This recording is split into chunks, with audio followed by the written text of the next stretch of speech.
Hoje, reiniciamos o nosso Neurologia Sem Mistério, um podcast educacional realizado pela APAN, Associação Paulista de Neurologia, e APM, Associação Paulista de Medicina. O episódio anterior foi Mistério, o outro, Neurologia. E nesse de hoje, nós estamos com uma galera fantástica. Nós vamos falar a respeito exatamente dessas condições que elas mexem com o nosso cotidiano, que elas mexem muito nas nossas informações e mexem até do ponto de vista de saúde. É um programa de saúde.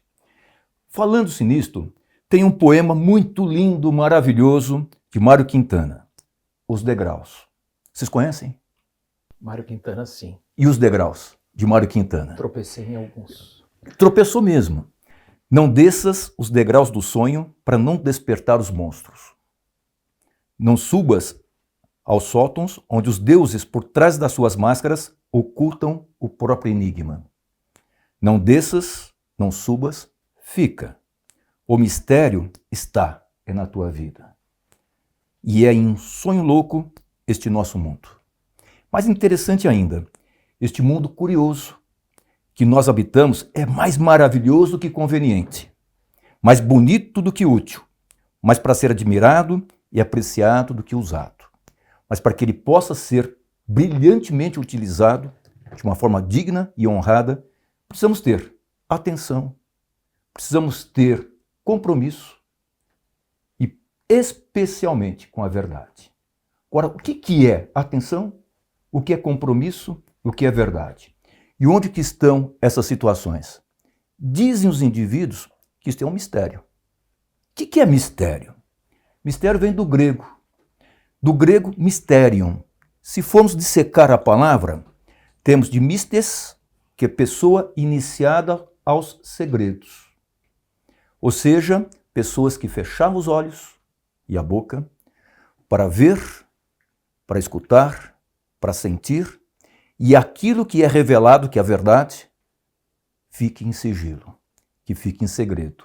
E o segredo deu sacramento, o sacramento da parte religiosa, da espiritualidade, ou seja, de tornar sagrado. E desta palavra, mistério, vem de mien. Mien é fechar, mielina. Está fechada do que está lá. E nós temos vários mistérios. E um dos mistérios mais importantes na área da saúde é a neurologia. Pode falar da cardiologia, mas a neurologia é mais misteriosa que a cardiologia. Concordo. Nela estão as nossas emoções, estão os nossos sentimentos, estão as nossas verdades, as crenças e as falsas verdades e as falsas crenças também. Daí é que vem a atenção para vermos, sentirmos, tocarmos e interpretarmos este mundo maluco e doido que nós habitamos. Portanto, para falar de mistério, para falar de neurologia, de atenção, tem uma galera aqui para falar com vocês. Ancorada por esse moço, Marcelo Calderaro. Por gentileza, Marcelo. Um grandíssimo prazer, professora Cari. Estamos aqui hoje para tentar decifrar um pouco desses enigmas que permeiam o cérebro. E hoje, em particular, a nossa ideia é falar sobre algo que estamos todos os dias nos defrontando, seja inconscientemente, no dia a dia, como somos bombardeados com um monte de informações e a gente tem que assimilar tudo aquilo e muitas vezes a gente se vê num cenário que a gente parece um malabarista tentando segurar as pontas de tantas informações e tantas coisas que são dadas para a gente no cotidiano, quanto nos consultórios, porque a gente recebe essas pessoas se queixando justamente que não conseguem se concentrar, não conseguem processar todas essas informações. O que é muito paradoxal, porque a gente está com um avanço brutal da tecnologia e os computadores estão avançando, já se fala em computação quântica, mas ainda não existe um computador com a capacidade de processamento que tem o cérebro humano. E, no entanto, a gente tem um monte de condições em que as pessoas acabam se queixando justamente que não conseguem processar esse monte de informações no dia a dia. Uma explicação simplista disso, muitas vezes, é que temos muita informação. o que é verdade. Por outro lado, a gente também se cobra muito de pegar cada vez mais informações, todas ao mesmo tempo. E isso também se confunde muitas vezes com patologias que a gente vem a ter, sejam elas orgânicas, sejam neurológicas, sejam psíquicas, sejam patologias do cérebro, da mente ou do corpo, se é que a gente pode fazer uma diferenciação entre essas coisas todas, né? Descartianamente, a gente acaba se defrontando com o desafio de fechar alguns diagnósticos diferenciais de por que nós temos essa dificuldade nesse processamento. E mais, a gente, muitas vezes, para fazer esses diagnósticos, a gente pega do nosso lado, como médicos, também atalhos do nosso pensamento que fazem com que a gente erre, muitas vezes, o diagnóstico. Porque nós também somos essas pessoas que estamos no dia a dia sendo bombardeados com informação, bombardeados com coisas para a gente fazer. Então, ao mesmo tempo, a gente tem este paciente na nossa frente e nós temos que lidar com a nossa mente do lado de cá. E para mostrar que, muitas vezes, a maneira como a gente pensa pode ser traiçoeira e a gente pode se enganar, é que a gente tem aqui dois grandes especialistas em atenção para conversar com a gente. De um lado, Dr. Renato Arruda, que é neurologista e um grande especialista em déficit de atenção e hiperatividade, e do outro, o Dr. Maurício Jordão, que é um especialista em atrair a atenção das pessoas para o que ele quer, direcionar a atenção das pessoas para o que ele quer. E eu não vou fazer muitos spoilers sobre isso, fica com a gente que vocês vão entender do que eu estou falando. Muito bem. Vou fazer uma pergunta para o Dr. Renato. Dr. Renato, a sua formação qual é, por gentileza? Bom, primeiramente, eu não podia deixar de iniciar agradecendo e falando que honra estar aqui com vocês. Primeiramente, professora Cari, eu frequento, professor, o Congresso Paulista de Medicina, de Neurologia, desde que eu era um graduando. E minha formação, a graduação em Medicina foi na Unicamp, Universidade Estadual de Campinas. Depois, minha residência em Neurologia foi no Hospital das Clínicas de Ribeirão Preto, na USP de Ribeirão. Então, eu já tenho uma grande admiração pelo senhor. Já naquela época tinham os desafios diagnósticos, né? E posso dizer que foi um dos fatores que me motivou ainda mais para fazer neurologia. Então, o senhor tem parte nisso. O senhor, o professor José Luiz Pedroso, um outro baluarte da neurologia, e também com Marcelo Calderaro, quem eu sigo já há muito tempo e aprendo muito, tanto em neurologia, cefaleia, mas também na área de educação médica. Uma pergunta. Nós temos uma região cerebral que seja a sede da atenção? Então, isso é uma teoria antiga, né, que o cérebro e suas funções fossem divididas por locais ou regiões. Atualmente, a gente entende que são várias circuitarias envolvidas. E a atenção é uma habilidade humana, né, que todos nós temos, em maior ou menor medida, pode variar interpessoalmente como intrapessoalmente, mas é essencialmente uma habilidade que vai usar de diversas circuitarias comunicando diversas áreas cerebrais. Um exemplo disso é que acreditava-se que a atenção seria puramente uma função executiva, cuja sede está primordialmente nos lobos frontais, os córtices pré-frontais. Mas a própria emoção, e aí Antônio Damasio, que estudou bastante essa área, tem grande influência naquilo que nós vamos prestar atenção ou não, né? Existem outros estímulos, por exemplo, um estímulo de perigo, né, que você vê uma cobra, rapidamente você não tem tanto processamento dessa informação, é como se fosse um arco reflexo, a ponto de você reagir àquilo lá, uma atenção que está sediada em outra área, mas não no córtex frontal. Obrigado. E tem atenção no coração também? Eu colocaria isso como, classicamente, a gente pode dividir os mecanismos de atenção como mecanismos top-down ou bottom-up. Então, se nós colocássemos aí uma analogia do coração enquanto paixão, enquanto emoção, sim, tem diversos mecanismos que acionam áreas relacionadas às emoções, a prazer, a recompensa, principalmente sistema límbico, né, que ativam lá nossas áreas de atenção. Então, se o teste clássico do marshmallow também, né, que foi feito há décadas nos Estados Unidos, que oferecia um marshmallow para a criança e falava-se assim, ó, eu vou sair, vou dar uma saidinha e já eu volto. Se você não tocar nesse marshmallow, você vai ganhar outro, você vai ter 2. Né? Só que a criança com o déficit, isso foi visto, né, que a criança com TDAH tem muita dificuldade em adiar recompensas. Então, mesmo que ela fosse ganhar o dobro, se ela pudesse esperar um pouquinho a mais, ela não conseguia. O que mostra essa questão, essa influência de circuitos emocionais, de dificuldade no adiamento de recompensa, dificuldade em controle inibitório, que faz ela logo buscar a recompensa naquele momento. TDAH é? TDAH é o transtorno do déficit de atenção e hiperatividade. É um transtorno do neurodesenvolvimento, multifatorial, com componentes genéticos bastante importantes. A gente sabe que a herdabilidade está ao redor de 75% a 80%, o que mostra os estudos populacionais genéticos, e que afeta primordialmente crianças, mas que existe uma persistência na fase adulta também. Diferente da maioria dos transtornos neuropsiquiátricos que foram primeiramente descritos na fase adulta, o TDAH foi o contrário, ele foi primeiramente descrito na criança, no adolescente, para depois ele ter sido aceito, oficialmente aceito, como um transtorno também presente na fase adulta. E a partir do momento que ele é um transtorno do neurodesenvolvimento, existe um TDAH que se inicia no adulto? Ou a gente sempre tem que buscar algo que tenha se iniciado lá na infância?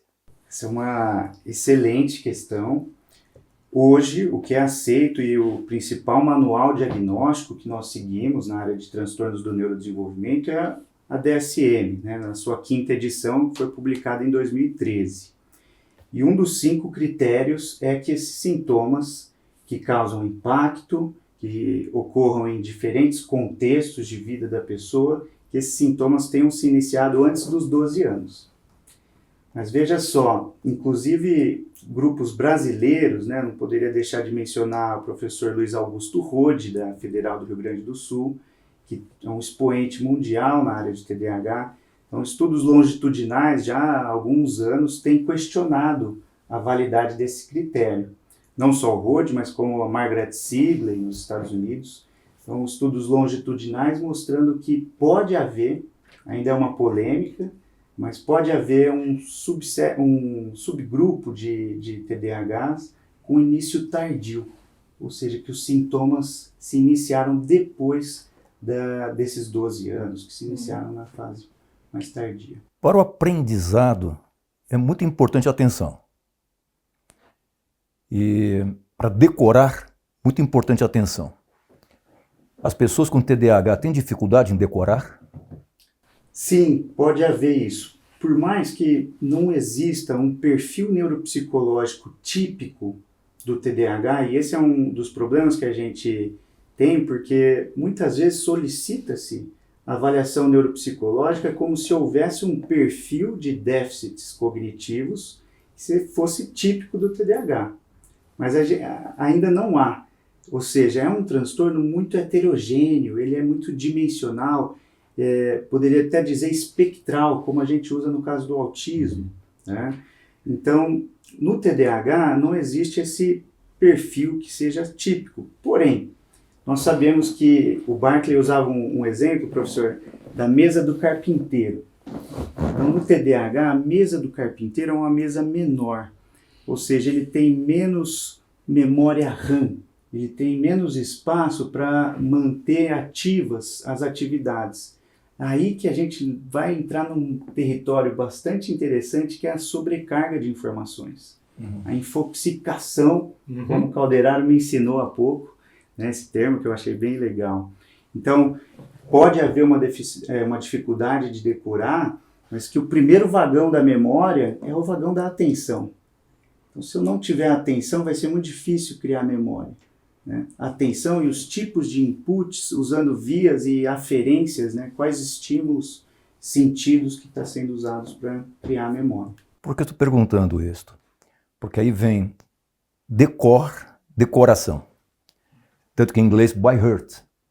Acho que por isso que tem um cardiologista aqui hoje. Quem que é o senhor, Dr. Maurício?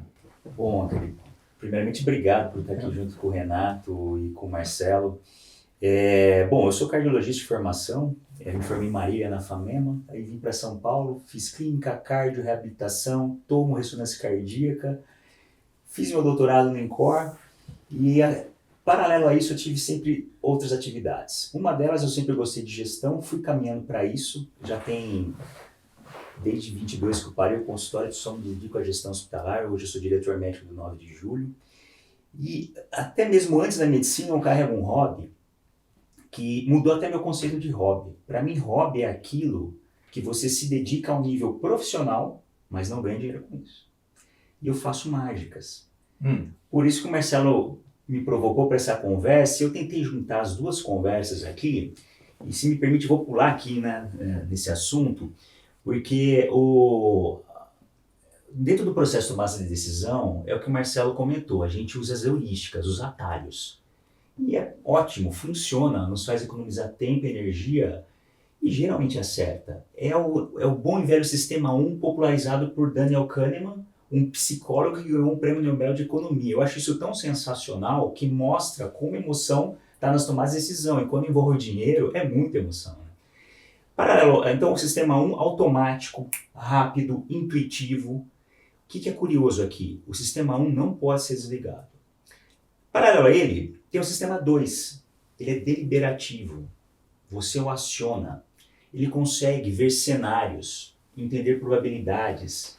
Ele é muito melhor em estatística. O sistema 1 não sabe isso. Qual que é o ponto aqui? O sistema 2 só funciona com atenção. Se eu tirar a atenção, eu volto para o sistema 1. Com todas as coisas boas e ruins que ele tem, uma delas são os viéses cognitivos, ou seja, é uma forma sistemática que nos induz ao erro, uma pior tomada de decisão. O curioso disso é que o sistema 1, ele não busca estar certo, ele busca coerência e conforto. Por isso que é muito difícil, às vezes, a gente entender isso. Eu fico imaginando um cenário, hoje, aí Renato, você me corrige, né, que TDAH, entre aspas, aqui está na moda, né? Então a gente até acredita que tem um diagnóstico muito acima do que às vezes o de fato é. Então acaba trazendo aqui até alguns estereótipos e estigmas para a doença. E aí eu preciso te dizer, é uma área rica para viés cognitivo, né? Não só doença que está toda hora na mídia, então começa a ter vieses de disponibilidade, estigmas de doentes que podem ter TDAH, então a gente começa a ter viés de confirmação. O doente lê muito a respeito e vai, às vezes, muito bem informado, né, Renato? Sem dúvida. E ele pode te ancorar, te deixar preso a algo marcante da característica da doença que ele te leva, mas nem sempre é um contexto maior. Esse é o sistema 1. O sistema 2 ele pode entrar nisso tudo aqui.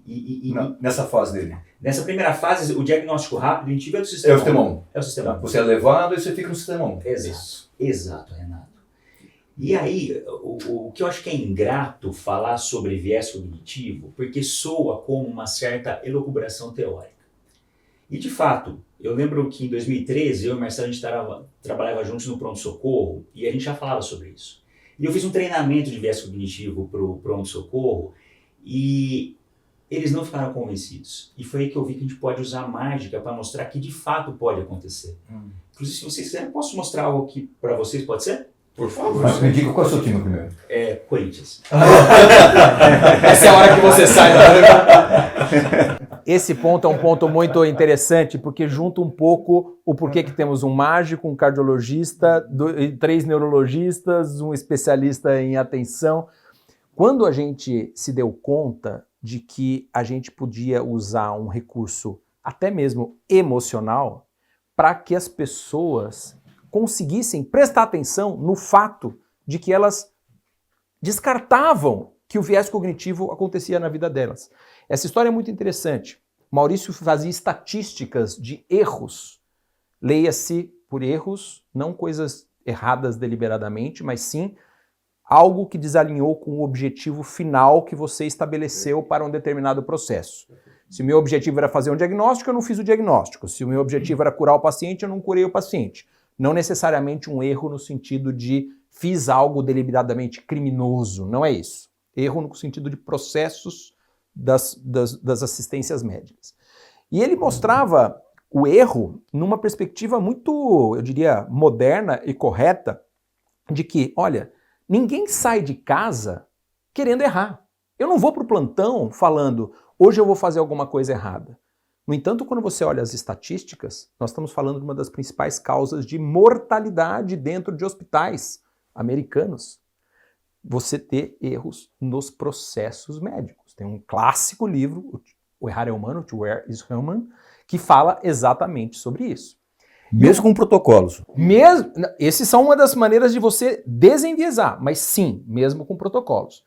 E aí o Maurício fazia essas reuniões e as pessoas falavam para ele, poxa, muito legal isso aí que você está falando, mas isso nunca vai acontecer comigo. E aí a gente batendo papo, a gente falava, cara, como que nunca vai acontecer com ele? Se você é humano, se você tem cérebro, o seu cérebro é sujeito a vieses. Isso é uma possibilidade inerente ao funcionamento do cérebro humano. Você tem circunstâncias em que você vai ser, pela maneira como você pensa, direcionado a ser enganado pela forma que você tomou a decisão. E eu falei, Maurício, você tem como provar isso para as pessoas. Por favor. Obrigado. O palco é seu. Trata-se de um baralho comum de 52 cartas. Você joga, Renato? A Cari. Desculpa, Cari. Não. Renato é o Renato. Não, Cari, eu você não joga? jogo. Não joga? Não, porque eu tenho um azar enorme. Em baralho... Quais cartas? Não, com qualquer... Conheço cartas. Quais cartas? E Sabe por os conhecer os nomes, por conhecer, eu tomo um cuidado enorme com elas. Porque elas revelam muita coisa. Qualquer carta. Qualquer carta. Isso. Beleza. Olha qual que é.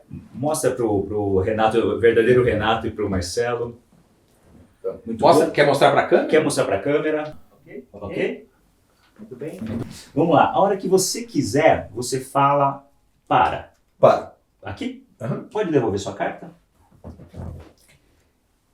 Tudo que eu faço para descobrir essa carta está nos meus dedos e ela se revela. Uhum. Sozinho. Uma única carta fica diferente.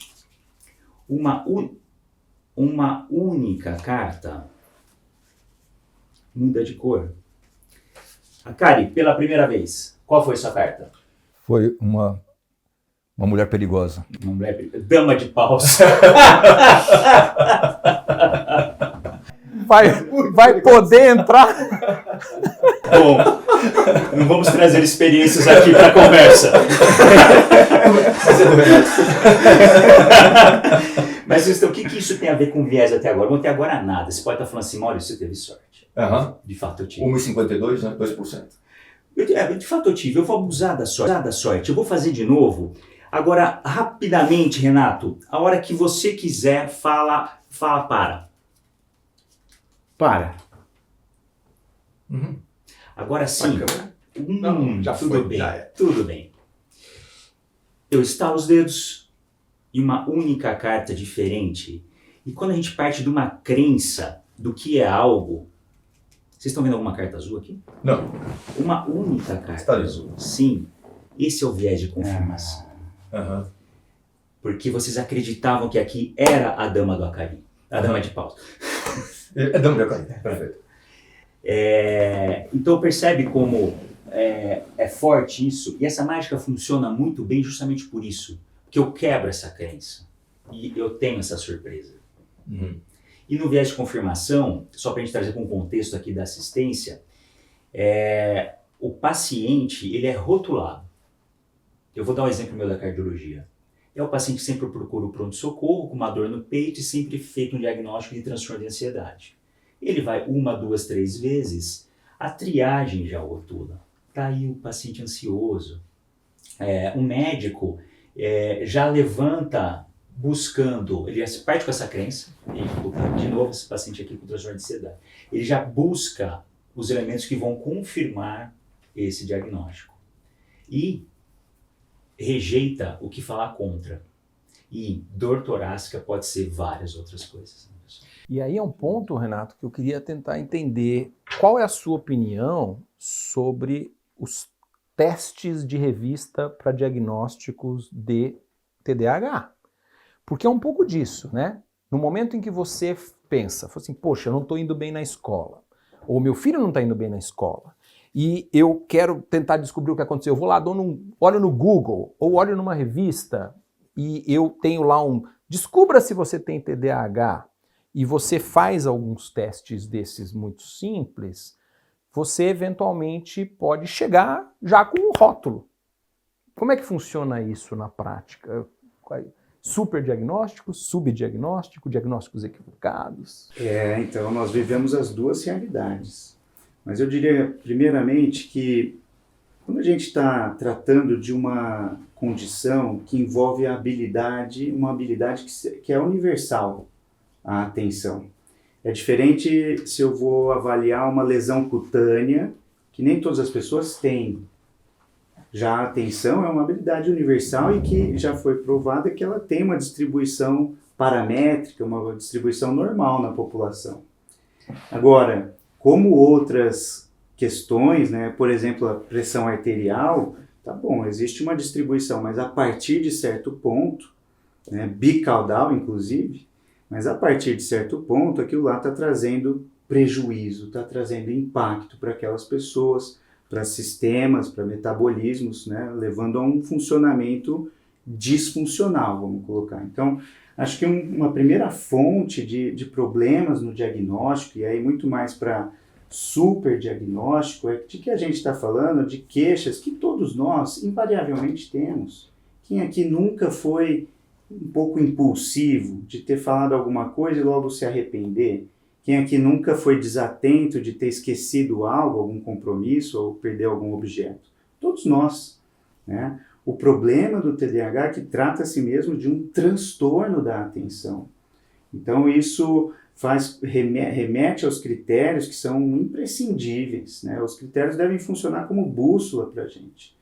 E critérios que mostram que esses sintomas estão presentes há muito tempo, né? São frequentes e que estão presentes desde a infância. São sintomas que trazem impacto na vida do indivíduo. Então não é eu perdi um clipe, eu perdi qualquer coisa. Perdi coisas que são importantes, que vão acarretar em prejuízo material ou imaterial na minha vida, que são sintomas que estão presentes em diferentes contextos também. Então é na escola, é em casa, é no clube, é no shopping, é na igreja, ou no adulto, né? É no trabalho, é nas relações sociais. Então em vários contextos. E que também o esquecido quinto critério, que é aquele critério assim, é preciso que você afaste, consiga descartar outras condições que podem mimetizar o TDAH, mas que não são. Então, existem várias outras condições, tanto neuropsiquiátricas quanto condições orgânicas, que podem gerar desatenção e impulsividade. Qualquer um aqui, se nós ficássemos umas 3, 4 noites sem dormir e fôssemos responder uma avaliação neuropsicológica, ia dar sugestivo. E aí entra o problema desses testes que foram criados para triagem, e que, na verdade, acabam sendo usados como ferramenta diagnóstica. Isso é um grande problema, né, Cari? Porque a gente acaba recebendo, muitas vezes, um diagnóstico já feito por um neuropsicológico, muitas vezes bem feito, mas que não se prestava para aquela finalidade. Porque, afinal de contas, o diagnóstico médico, ele pressupõe não só aquele achado, mas, sim, você descartar outras condições. Você pode daqui a pouco elencar algumas coisas mais importantes, mas de saída você falou da questão da privação de sono ou de outros transtornos de sono. E no final das contas, se você recebe um paciente que chega para você com um teste e você não está muito preocupado com aquele diagnóstico diferencial, ou você está também na sua correria do dia a dia e você tem pouco tempo e você acaba embarcando no seu sistema 1, você fica ancorado no diagnóstico que o paciente te traz. E aí entra o viés de ancoragem. Esse viés eu acho um viés muito interessante, isso eu aprendi com o Maurício, porque é um dos vieses que o paciente te traz. O paciente te conta que ele tem um determinado diagnóstico e você embarca nele. Maurício pode trazer alguns exemplos, mas eu acho que temos um truque para isso também, não? Antes do truque, esse viés também está na internet. Sim, Total. total. Ou seja, a palavra-chave que eu utilizo, Sim. o ChatGPT, também é assim? Vamos lá. Acho que é uma coisa um pouco mais complexa, porque quando a gente fala do ChatGPT, o ChatGPT, o modelo dele não é um modelo que avalia necessariamente coisas que aconteceram no passado. Ele avalia a lógica de como as coisas foram feitas no passado, mas ele cria preditivamente. Então, ele é um modelo para frente. E no momento em que ele cria algo, esse algo pode, sem dúvida nenhuma, ele é verossímil, porque ele é embasado numa lógica de como que o passado foi construído, mas ele é um futuro que pode ser inventado. E é aí que entra o termo dentro da computação, que é o fato de que o ChatGPT alucina, que para nós neurologistas eu diria que é um termo incorreto. Eu diria que o ChatGPT fabula. Ele não alucina. Ele mais inventa a história do que propriamente ele está vendo um negócio que não existe, né? O limite pode ser um pouco tênue, mas corretamente eu acho que eu faria que o ChatGPT fabula. Só que tem alguns detalhes aí, porque no momento que a gente consegue aprender que a inteligência artificial ela se vale de um modelo de construção passado para te dar respostas, você pode ser a peça que alimenta a inteligência artificial, municia a inteligência artificial de elementos que vão te trazer aquela resposta. Então, a arte de construir um alimentar de informações, que é o que eles chamam de prompt, você fala como que você quer, quais as informações que você quer, etc., reduz muito a chance de você ter uma alucinação / fabulação aí no futuro. Você entraria no sistema 2. Nunca parei para pensar no sistema 1, sistema 2 com o ChatGPT. Peraí. O que eu penso, né? Eu acho que via de regra, o sistema 1 é a nossa fonte de crenças que alimenta o sistema 2. Quando a gente quer acioná-lo, a gente pode transitar de um para o outro, né? Uhum. Acho que o ChatGPT vai ser mais uma fonte de crenças. A decisão ainda vai ser humana. Ele vai te dar aquela informação. Você pode assumir prontamente aí sistema 1, né, rapidamente que aquilo está correto, ou pensar superficialmente acima daquilo, ou sistema 2, gastar um pouco mais de energia e esforço para entender se de fato aquela informação faz sentido. Eu acho que ele vai ser um auxiliar do sistema 1. Ou ele vai poder prejudicar, né? Eu nunca esqueço das situações em que, lá no começo, né, vamos lembrar que nós estamos falando de uma tecnologia que não tem 3 anos, né? Então, foi em novembro de 22 que ele nasceu, né? Então, eu lembro que as pessoas colocavam lá no ChatGPT sobre um assunto que elas conheciam. Digamos que falasse lá sobre esclerose lateral amiotrófica, colocasse, me fale algumas coisas sobre os novos estudos de esclerose lateral amiotrófica. E o ChatGPT criava uma narrativa absolutamente verossímil com referências bibliográficas. E aí você fala, nossa, como é que eu, professora Cari, nunca ouvi falar disso?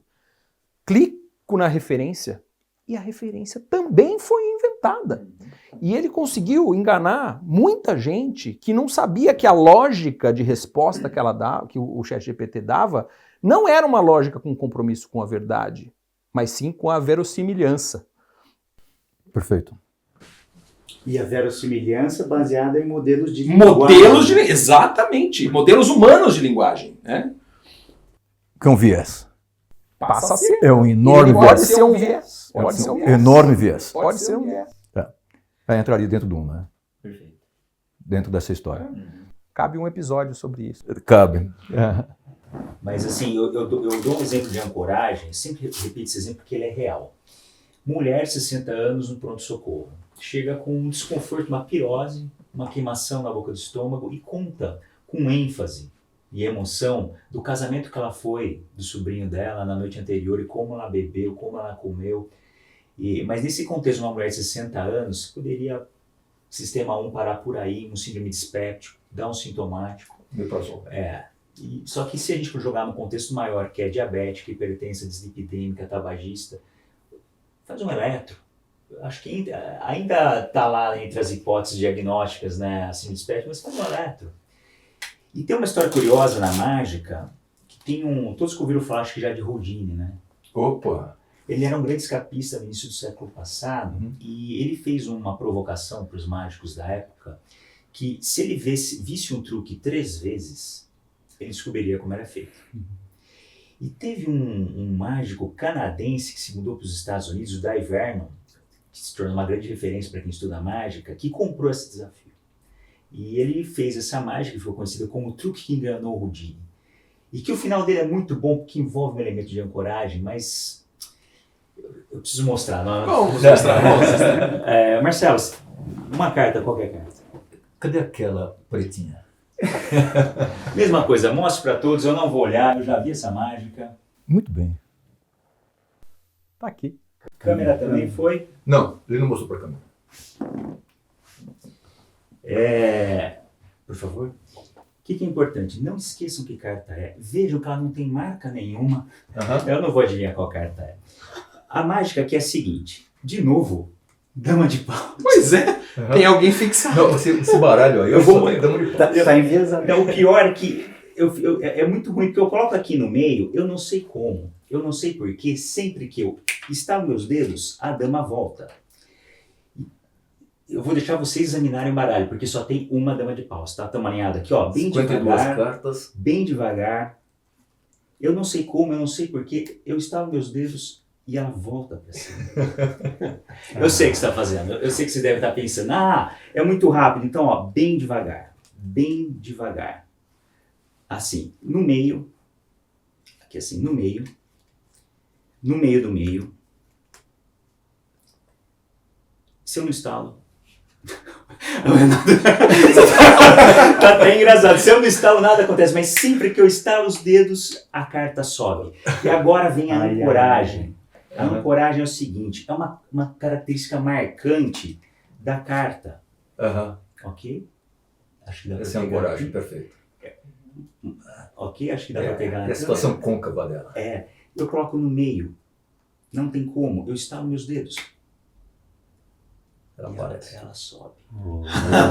E aqui só tem uma dama de pau. Só tem uma dama de pau. Isso. Então, essa característica marcante, que às vezes o paciente vai te levar para a história e você vai carregar isso ao longo de todo o processo diagnóstico.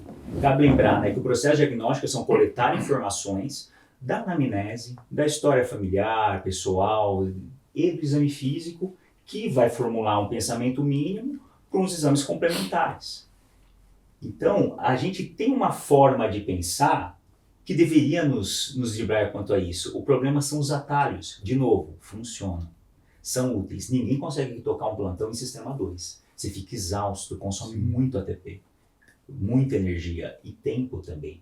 Enquanto que o pronto-socorro está naquela dinâmica. Então, se a gente vai usar sistema 1, está tudo bem. A gente só tem que entender quando vai ser o momento que, vou passar essa bola aqui para o sistema 2. Esse caso está diferente, esse caso está estranho. Ou eu não estou no dia bom. Maurício, é possível alimentar o sistema 1 como se fosse uma machine learning, de modo com que a intuição, o nosso sexto sentido funcionasse melhor? Seriam os padrões? Antes de você responder, deixa eu colocar uma camada a mais nessa colocação.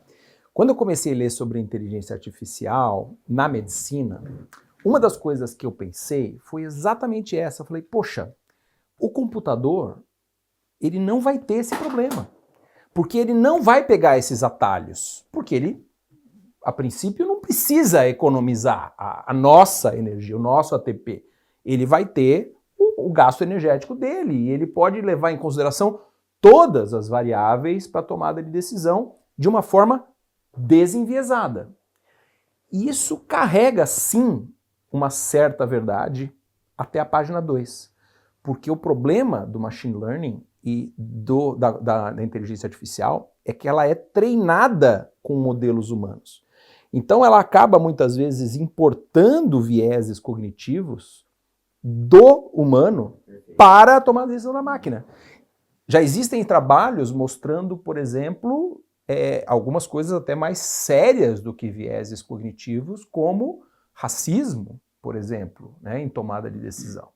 Então isso fica uma coisa um pouco complicada de a gente também confiar cegamente na inteligência artificial, quando, na verdade, isso é algo ainda recente demais, até mesmo para a gente conhecer os problemas que eventualmente ela venha a ter. Não tenho dúvida que a inteligência artificial pode ajudar nesse sentido, e ela pode sim ser treinada para reduzir esses vieses, mas tudo depende de como a gente alimenta as informações. Mas você falou uma coisa, Dr. Maurício, muito interessante. A história da intuição. Intuir, né? Da intuição. Porque é um detalhe, a parte médica nossa vai muito no treinamento também da intuição.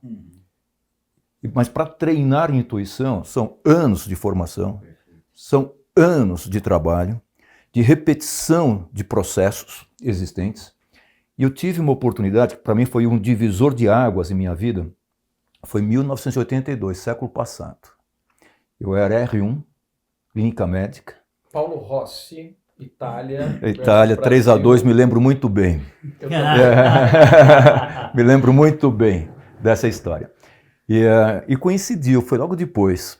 Eu estava num estágio que eu não estava gostando dele, porque não precisava desse estágio, e surgiu uma oportunidade de fazer um trabalho no Xingu com os indígenas.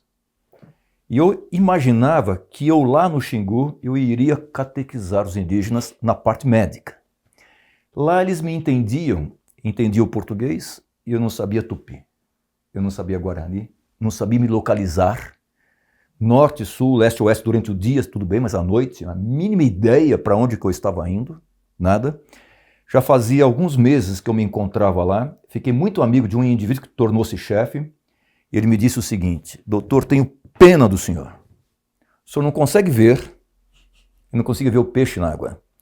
O senhor não consegue sentir a terra, as coisas que estavam lá. Não consegue ouvir. Quer ver? Quantos pássaros estão cantando?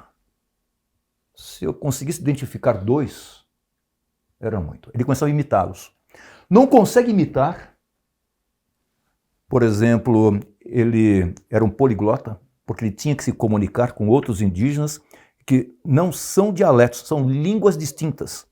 Então eles têm que se comunicar, têm que aprender o outro, têm que aprender a língua do outro. Então, pronto-socorro, você tem que entender o outro que está lá. O senhor não consegue intuição, não tem intuição. E o pior, não tem clarividência, não sabe o que vai acontecer daqui a pouco. O que acontece? Pronto-socorro nos ensina isto. Total. E aí é que entra a história da sua mágica. Quando é que aparece esse número 2 pra gente? Esse tipo 2, essa fase 2. Quando é que aparece? E como que aparece? Como que eu posso treinar? Não, excelente. Aqui, 2 comentários que eu acho que vai de encontro com a sua provocação aqui, Acre. Bagagem influencia. Exemplo, para um enxadrista treinado, ele toma decisões com o sistema 1 de quem não treinou não consegue entender. E parece que é algo brilhante. Não, ele só está usando o sistema 1 porque ele se acostumou tanto com as jogadas. Ele já absorveu aquilo. As aberturas que a gente olha os grandes mestres jogando são rápidas. Quando chega no meio de jogo, ele começa ali, opa, eu preciso criar alguma coisa aqui, preciso tentar algo diferente, ele começa a acionar sistema 2. Então bagagem importa. Acho que então teoria, vivência, experiência, isso é fundamental. E o que remete a um conceito que é o Dunning-Kruger, né? O Dunning-Kruger, essa dupla de psicólogos, eles fizeram um estudo onde eles usaram os alunos da universidade. Você lembra qual foi? Não me lembro. Foi Stanford. Bom, eles pegaram os alunos, o que eles fizeram antes? Eram dimensões de conhecimentos gerais e eles perguntaram quanto vocês acham que vocês vão bem nesse exame. e ficaram todos acima do percentil 80. E quando eles fizeram a prova, eles ficaram em torno do percentil 17. E ele fez uma curva clássica e publicou um paper sensacional que é Unskilled e Unaware of It, ou seja, sem habilidade e sem saber nada. Então, o que ele fala? É a segurança da ignorância. No início da carreira, a gente acha que sabe muito e fica muito seguro disso. E conforme o tempo vai passando, a gente vai entendendo que a gente não sabe tanto assim. Que a medicina evolui, que é muita informação, e a gente começa a ter um declínio desse nível de certeza. E começa a subir lá na frente. Então, eu acho que isso casa bem. E como então acionar o sistema 2? Eu me remeto a Marjorie Ziegler, que ela coordenou por muito tempo, uma colega coordenou muito tempo ao departamento de qualidade, isso sim foi de Stanford, que ela propôs, independente de ser sistema eletrônico, papel, que no cenário que você está, pronto-socorro, ambulatório, terapia intensiva, tenha sempre 3 hipóteses diagnósticas. Regra dos 3. Regra dos 3. Isso dá para fazer com o sistema 1. Porque se você vacilar ali, você já tem que usar o sistema 2. E com sua bagagem, às vezes você vai 3, dor torácica, no pronto-socorro, TEP, infarto, secção de aorta. Você consegue, né? E aí você vai, e a hora que você sente o doente, pega mais informações, coleta todas as informações que você precisa para tomar a decisão, se aprimora ainda mais. Ter 3 hipóteses, regra dos 3, para diagnóstico é sensacional. E ela provoca ainda mais. Tem 3 possibilidades terapêuticas. Para te provocar, ela tenta te jogar para o sistema 2, né? Mas você pode fluir muito bem com o sistema 1 com base nisso. Então, acho que a regra dos 3 é legal. Existem outras estratégias de desenviesar. O Marcelo é entusiasta, você quer falar um pouquinho, Marcelo? Existe um livro, né, clássico, que é How Doctors Think, né, como que os médicos pensam. E alguns anos atrás a gente estava num curso no Congresso Americano de Neurologia e estava seu amigo Martin Samuels, junto com o Kaplan, dando uma aula sobre... Essa turminha dando aula. E eles falaram um monte de coisas, tal, mas no final eles usaram o que eu acho que até um pouco uma adaptação dessa regra dos 3. Ele falava, bom, como que a gente pode usar isso na prática? Número 1, pensa sempre o que é mais comum, o que é mais provável. O mais provável é o que é mais provável. Aquilo é o mais frequentemente vai se apresentar e está tudo certo. Não necessariamente é a verdade, mas você vai acertar mais vezes se você pegar o mais comum. Segundo, o que é o mais grave que eu posso encontrar? Porque o que é mais grave, mesmo sendo algo menos provável, eu não posso perder tempo. Então eu preciso ter isso no topo das minhas hipóteses. Número 3. Naval de Ocã, né? Exato. Naval de Ocã. Exato. E terceiro lugar, o que muda completamente a minha conduta. Mesmo que não seja algo grave ou frequente, teria um tratamento completamente diferente. Então, é uma maneira de você sistematizar a regra dos 3 de uma forma organizada.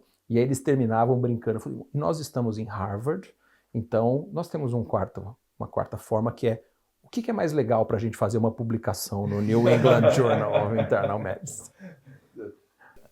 Para você, Renato, em relação ao paciente com TDAH, agora, na prática, dentro de tudo que nós conversamos aqui, qual a melhor forma de orientação terapêutica?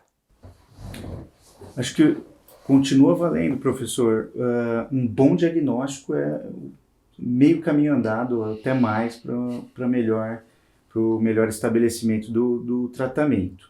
Né? E aí, pensando nisso, né, aquilo que é mais grave, que eu não posso deixar de pensar, eu colocaria o diagnóstico diferencial com transtorno do humor bipolar. Porque aí os psicoestimulantes que são usados no TDAH podem causar virada maníaca. Né? Então, você pode causar muito mal. Primeira coisa da medicina, não causar mal. Não. Primo non nocere. Primo non nocere. E, então, acho que um bom diagnóstico, o padrão ouro continua sendo a avaliação clínica especializada. As avaliações neuropsicológicas podem ajudar, podem corroborar, principalmente na avaliação, na identificação de comorbidades, por exemplo, na criança, os transtornos específicos de aprendizagem, dislexia, descalculia, etc. Né? E, eventualmente, no adulto, né? Algum outro transtorno da ansiedade, transtornos de humor, enfim. Transtorno de sono. Transtorno do sono, mas continua... Remédios. O uso de substâncias, né? Não só medicamentos, mas também Álcool, outras drogas. substâncias que podem causar esses déficits cognitivos. Mas, principalmente, a evolução, né? Geralmente é algo que não é algo que está frequente na vida da pessoa há tempos, né? Mas que começa num determinado ponto. Agora, tratamento do TDAH é um tratamento multimodal, sobretudo multimodal. Isso significa que existem abordagens farmacológicas que são complementadas por abordagens não farmacológicas, pensando no transtorno de atenção, né? E aí, em termos de abordagens farmacológicas, os psicoestimulantes, eles saem bastante na frente, um tamanho de efeito bastante superior aos não estimulantes, principalmente os de longa ação, mas em alguns casos, né, a gente fala aí de 10 a 15%, dependendo do estudo, não tolera bem os estimulantes, por conta de efeitos adversos, principalmente a sedação, tirar o sono, né, falta de sono, insônia, a perda de apetite, perda de peso e, eventualmente, algumas contraindicações cardiológicas. E aí você parte para os não estimulantes, né, que aí o nível de efeito, o tamanho de efeito é menor, mas ainda assim com algum benefício. Do ponto de vista não farmacológico, as nossas abordagens ainda são, vamos dizer assim, ainda precisamos de intervenções mais eficazes, mas hoje em dia o que nós temos é a psicoterapia, principalmente de linha cognitivo-comportamental, estudos mais recentes trazendo benefícios tanto em faixa etária pediátrica quanto em adultos, do mindfulness, que é uma vertente de meditação que tem uma metodologia toda, também trazendo evidências positivas, atividade física, algumas meta-análises recentes mostrando isso também, que ao contrário do que se pensava, né, essa criança é agitada, põe para fazer esporte, atividade física que vai gastar energia, vai deixar de ser hiperativo. Não mostrou evidência em hiperatividade, mas melhorou velocidade de processamento. Melhorou alguns testes de atenção, de performance. Então, a gente precisa associar essas medidas também não farmacológicas, mas eu diria que, sobretudo, descartar casos que não é TDAH e se parece TDAH, mas não é. Eu acho que as mídias sociais, né, professor, a gente estava falando um pouco sobre isso anteriormente, inverteram o raciocínio clínico, porque você aparece com um post lá, veja as 4 principais sintomas de TDAH. E você se encaixa lá. Exato. Você se encaixa lá. Eu ali. São sintomas universais. Só que o título é TDAH, já veio o diagnóstico nosológico ali. E não como a gente faz na neurologia, né? Sindrômico, topográfico, etiológico. Doutor Maurício, qual foi a sua maior mágica feita na medicina até o momento? Nossa, minha maior mágica... Puxa, cara, eu vou ter que pensar um pouco, viu? Na medicina... Putz, vou ter que pensar. Mágica no sentido de surpreender? A gente tem casos marcantes, né? Eu lembro que quando eu era R5, eu tinha ainda a ilusão que eu ia voltar para o interior. E eu comecei a namorar um serviço no interior. Eu pensei que fosse namorar uma moça, porque é igualzinho comigo, porque eu pensei que fosse levá-la para minha cidade. Ela foi uma vez só, com aquela temperatura de 38 graus na sombra. Eu já tive vários casos, mas esse eu gosto porque eu estava num plantão, eu comecei a namorar um serviço no interior. E lá tinha uma clínica, eu estava no meu R5 de reabilitação, então eu fazia os ergos pirométricos ao longo do dia e tinha um PA dentro da clínica que funcionava à noite, eu já emendava o plantão lá e tinha 4 leitos de UTI. E eu me recordo, era o primeiro plantão, eu conversei com o time de enfermagem e o que vocês internam aqui? Ah, quase nada, uma pneumonia, tá? Essas bombas de infusão a gente nunca usou. Sabe aquela coisa... E chegou uma paciente parada. Sim, nunca tinha chego.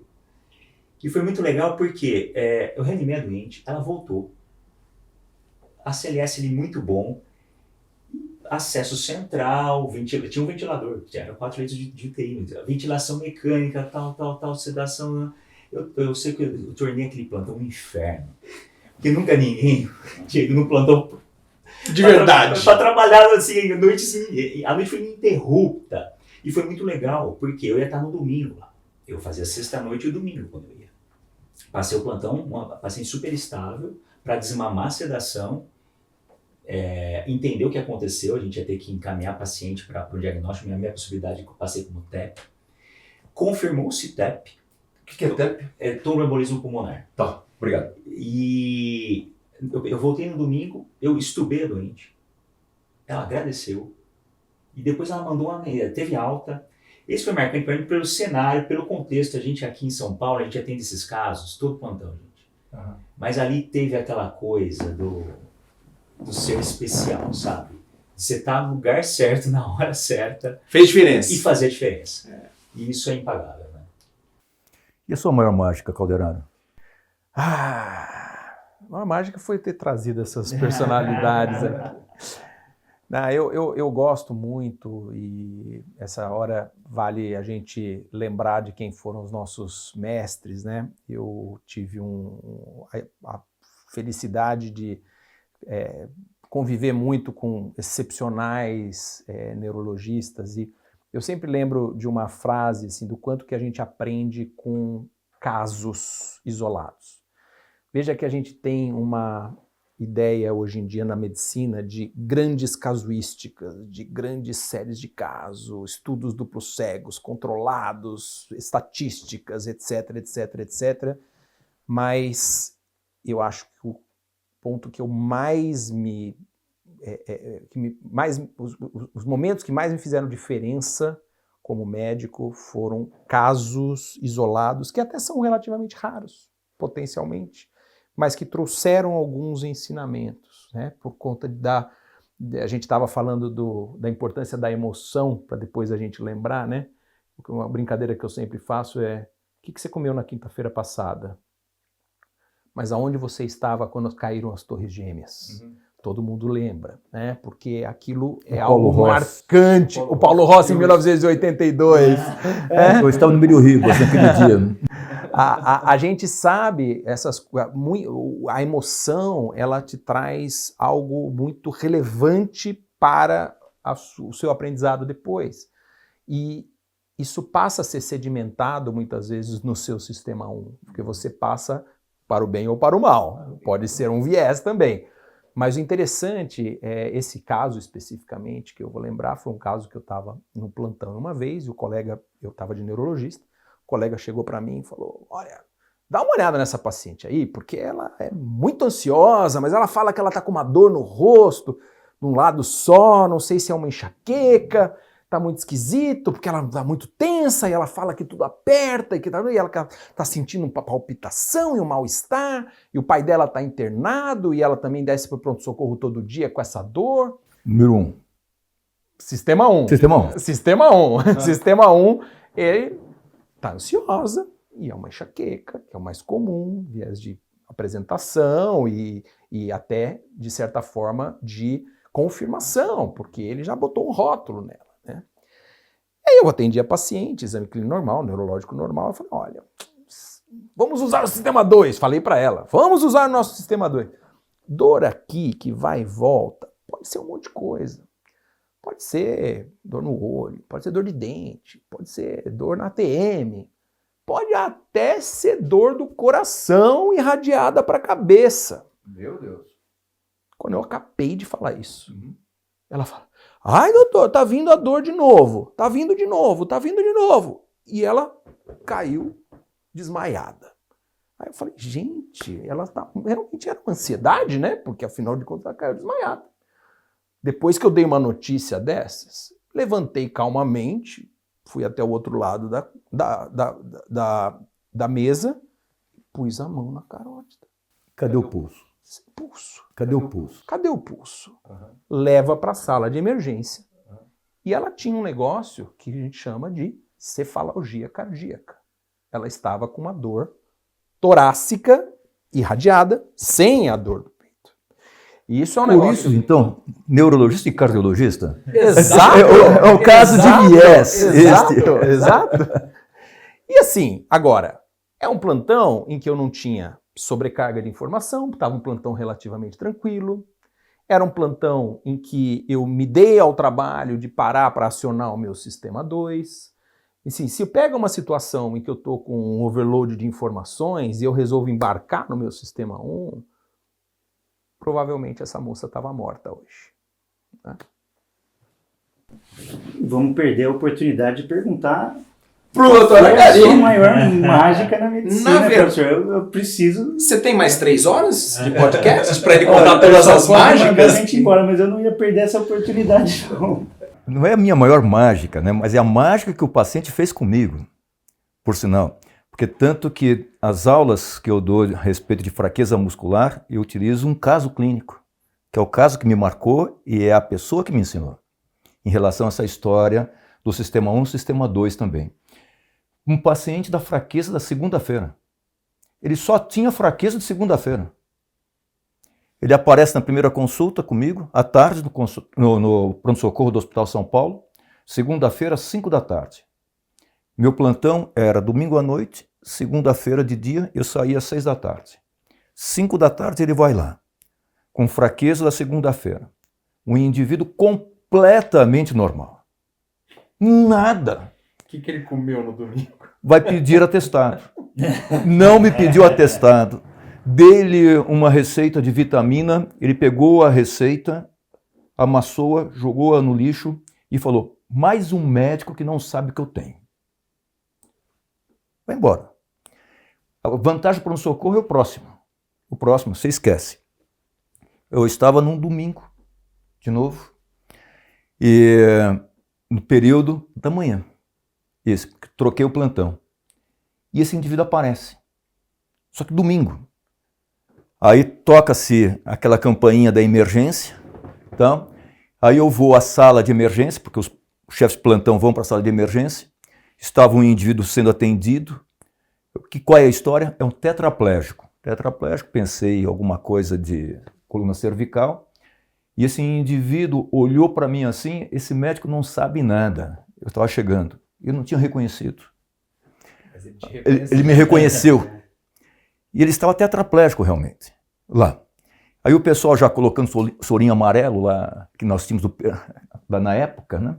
Sorinho amarelo, colheu-se exame de sangue. Aí eu resolvi fazer biópsia de músculo aquele dia, porque ele estava tetraplégico.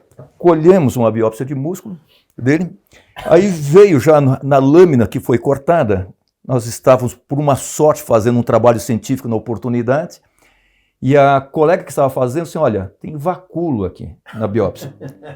E hoje é muito fácil pegar o ChatGPT e tal, não sei o quê, mas antes nós tínhamos que pegar o livro, eu peguei um capítulo do Myology, que é um livro enorme. Livro... Grande. Escreve livro, só para eu entender o que livro é. que é um negócio que tem página, que você pega, que você vai virando, que você sente e tal. Antiga. Aí peguei o capítulo dos vacúolos. Foi lá, miopatia vacuolar. Estava lá, cloroquina. O senhor usa cloroquina? Eu faço piscina. Ele trabalhava com construção civil. Não esquece. Colchicina. Não tomava. Paralisia periódica. Era um quadro de paralisia periódica. E ele se encontrava ainda, não tetraplégico, mas tetraparético. Aí a maior mágica, cloreto de potássio. Rapidamente, em 15 minutos, esse indivíduo estava andando lá no pronto-socorro. Se eu tivesse levado na igreja do Edir Macedo, com esse viés aqui, eu acho, ganhado um recurso legal. De uma forma comparativa que ele me ensinou bastante, eu recebo um primo de um colega nosso, domingo à noite, para a UTI, que veio de Marília, de avião, Guillain-Barré. Síndrome de Guillain-Barré. A história de Guillain-Barré teve uma diarreia, paralisia ascendente, tetraplégico, há reflexo, Guillain-Barré. Conseguimos leito na UTI, vai para a UTI, fica lá e tal. E aí avaliei-o mais ou menos meia-noite, tetraplégico, assim, olha, se começar a ter dificuldade respiratória, não pense, entube. Às 5 da manhã eu vou na UTI. Entro no quarto, cadê o paciente? Cama vazia. Morreu, ninguém me avisou. A hora que eu olho para trás, está um indivíduo andando atrás de mim. Falei, é o espírito dele. Bom, moral da história. A diarreia foi laxante que ele tomou para emagrecimento, juntamente com o diurético e juntamente com o hormônio tiroidiano. Aí ele fez uma catástrofe metabólica transitória, igualzinha à paralisia periódica familiar do outro, e essa foi secundária desse indivíduo. Então, as mágicas existentes, neurologia é fantástica, medicina é fantástica. A mágica, medicina é muito mais arte do que ciência. Mas nós temos que estar atentos a essa mágica e ao sistema 2. Faz o último truque agora. Ele bolou 3. Não era a regra de 3? Não tem que ser sempre 3? 3 convidados. Pensei em algo que o Renato comentou das redes sociais, como está frequente o diagnóstico, como isso às vezes tem é um campo cheio de vieses a área que você está atuando, por vários motivos, né? Tem um conceito que é o que as informações, como eu influencio probabilidades anteriores na minha tomada de decisão atual, que é chamado sobre ou o viés da probabilidade posterior ou a falácia do apostador. A falácia do apostador é o seguinte, melhor ainda, deixa eu mostrar como que seria a falácia do apostador. A gente não vai jogar aqui, tá? Vou cortar, vou tirar 1, 2, 3, 4... Marcelo, a hora que você quiser falar, para. Não tem pressa, eu venho por hora, tá? Próxima. Parou. Parou? Quer que tire mais uma? Não, aquela anterior ali. Essa aqui? É. Tá bom. Ó, viés a falácia do apostador. Separe o baralho em pretas e vermelhas. Esqueçam os naipes, figuras, números, pretas e vermelhas. Vermelha. Vermelha. Vermelha. Vermelha. Qual é essa carta, Karen? É vermelha. Depende. Pode ser preta. Esse que é o conceito. Não é possível. Eu jogo uma moeda pro alto 10 vezes, deu coroa. As 10 vezes. A 11ª, a probabilidade é menor. É 50%. Então, qual que é a mensagem? Então, quando eu quero que mude o que aconteceu até agora, chama-se falácia do apostador. Quando eu quero que seja a mesma coisa, é o viés da probabilidade posterior contaminando sua forma de pensar. Mas qual que é o ponto aqui? Quando a gente atende, às vezes, o mesmo caso, então centros de especialidade, o INCOR, onde eu fiz o meu doutorado, então não é tudo que chega lá que é como chega. Então, cada caso é um caso. Cada caso começa de novo, bola no centro, para a gente não estar contaminado com isso. É muito bom, a maneira de pensar, ela permeia tudo isso, né? Ela permeia o nosso diagnóstico, ela permeia como a gente é enganado, ela permeia como que o mágico consegue manipular nossa atenção, ela permeia como que um professor consegue puxar a atenção de um aluno numa determinada situação, muda a nossa capacidade de aprendizagem e assim por diante, né? Muito bom. Eu quero agradecer aqui a APAN, agradecer a APM, agradecer ao professor Akari, a grande oportunidade da gente discutir algo que a gente entende que mais do que uma especialidade é algo que permeia muito do nosso dia a dia, a maneira como a gente enxerga as coisas no dia a dia. No final das contas, neurologia passa a ser quase que uma maneira da gente pensar em um monte de situações. Agradecer ao Renato, que vai estar conosco lá no Congresso Paulista de Neurologia, em breve, em Santos, numa mesa para falar sobre TDAH no adulto, navegando no espectro do TDAH no adulto, se vira nos 15, porque ele tem 15 minutos para fazer isso, né? E agradecer o Maurício pelo tempo, pela expertise, tanto médica quanto na trucagem das mágicas. Maurício também vai estar presente conosco no Congresso Paulista de Neurologia, numa mesa sobre vieses cognitivos e seus problemas na prática médica. Nós vamos discutir casos em que a gente faz tudo certo e dá tudo O errado. resultado. Não é o esperado. Muito bem. Muito obrigado. Muito obrigado. Muito obrigado. Obrigado a todo mundo. E a vocês que estão assistindo a esse programa. Muito obrigado.